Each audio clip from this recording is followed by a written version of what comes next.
The weight of staying Marcus Webb had known Daniel Cho for 31 years, and in all that time, he had never once suspected him of anything worse than being too generous with his golf handicap. So when the auditor's report landed on his desk on a Tuesday morning in October, Marcus read it twice before he let himself understand it. Then he closed his office door, sat back down and read it a third time, hoping the numbers would rearrange themselves into something he could live with. They didn't.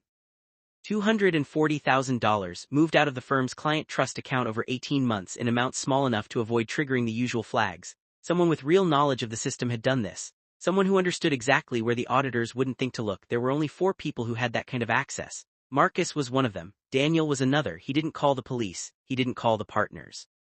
He drove to Daniel's house that evening, the report folded into his jacket pocket like something shameful, and sat in his car outside for 11 minutes before he found the will to knock. Daniel opened the door in a cardigan, reading glasses pushed up into his graying hair, and for a moment his face did the thing old friends' faces do, lit up, unguarded, glad. Then he saw Marcus's expression and the light went out of it.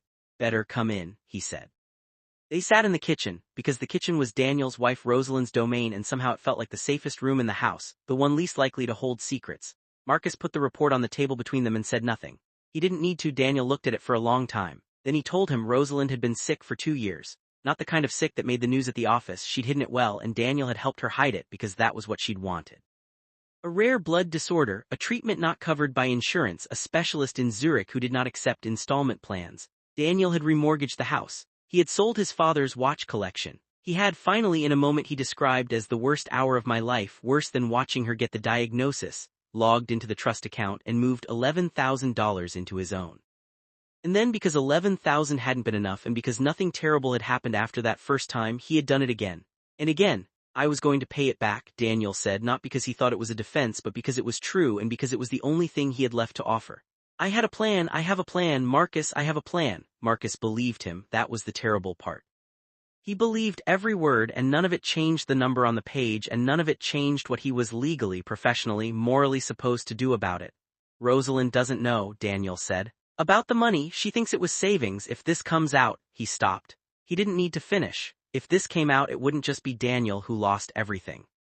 Rosalind, in whatever time she had left, would spend it knowing her husband had destroyed himself to save her, and would carry that the way sick people carry things, as guilt, as one more weight on a body that had no strength left to hold it. Marcus drove home without saying whether he'd report it. He didn't sleep. He sat in his study with a glass of scotch he didn't drink and turned the thing over and over, looking for the angle that would make it simple and never finding it.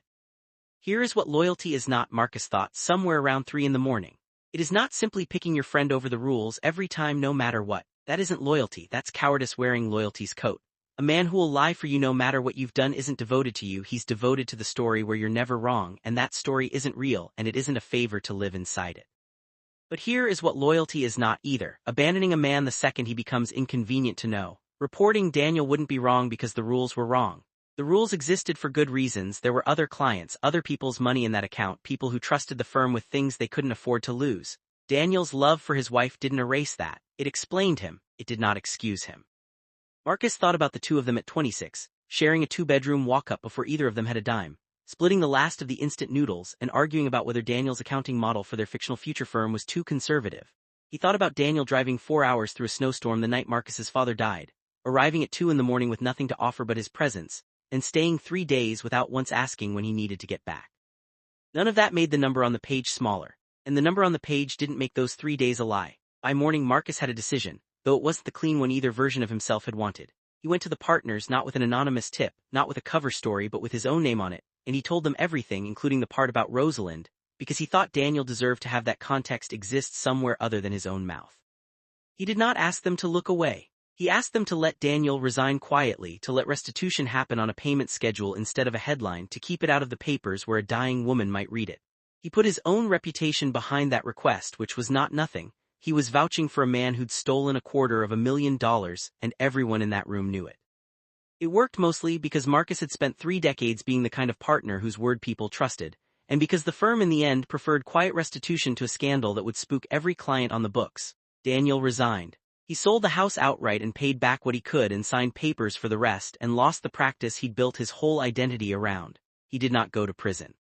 He did, for a long time, stop returning Marcus's calls, because shame is its own kind of silence and Daniel didn't yet know how to sit across from the man who'd seen the worst thing he'd ever done.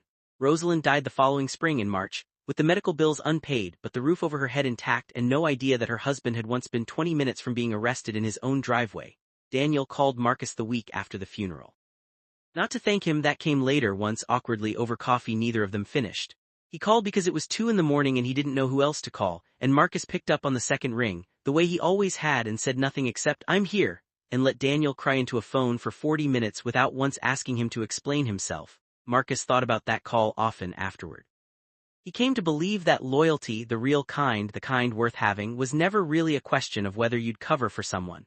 It was a question of whether you'd stay in the room after you knew the truth, stay long enough to see the whole shape of a person, the theft and the devotion both, and choose to remain someone they could still call at 2 in the morning. It cost him something. Some of the partners never fully trusted his judgment again, not the way they had before.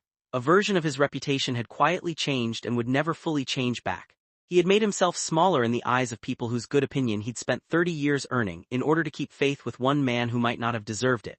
He never decided, not with certainty, whether that had been the right trade. He only knew that when he pictured doing it differently, walking away clean, letting the firm handle it as a matter of policy, keeping his own hands unstained, the picture disgusted him more than the one he'd actually lived. That, he came to think, was as close to an answer as loyalty ever gave anyone. Not a rule, not a clean conscience, just the willingness to stay and to let staying cost you something because the alternative was a kind of ease he didn't want to live inside.